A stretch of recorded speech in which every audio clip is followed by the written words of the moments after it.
30 November 2023 Timur.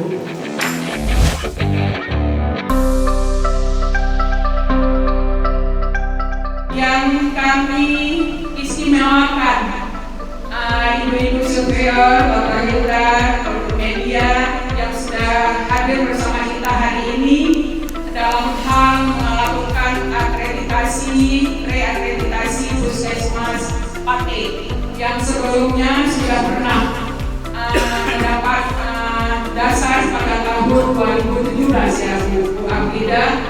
Semoga hari ini dalam 3 hari ke depan, 2 hari ke depan hari ini dan 2 hari ke depan, mudah-mudahan Puskesmas Pate mendapat predikat paripurna. Jadi harapan ke depan di tangan ibu-ibu yang manis 2 hari ini ada Dr. Hilda, ada Dr. Media, kami berharap sangat dapat membantu kami di Puskesmas ini menjadi predikat terbaik. Alhamdulillah, alhamdulillahirabbil alamin. Wassalatu wassalamu ala asyrafil anbiya'i wal mursalin wa ala alihi wa sahbihi ajmain. Puskesmas Pati ini bertransformasi.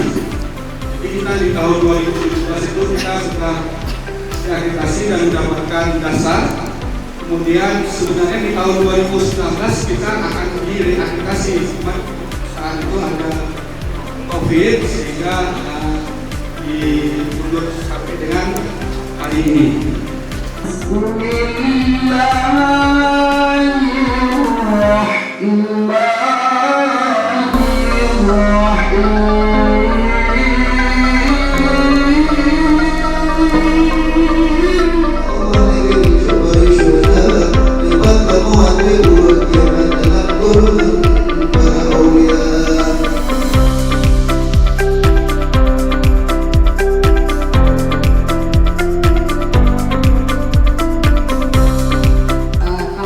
Kader juga Bu, kader di Posyandu untuk kita menanyakan untuk melihat sejauh mana kira-kira pelayanan terutama yang di UKM-nya. Mudah-mudahan nanti turun menjadi bintang 5 gitu ya.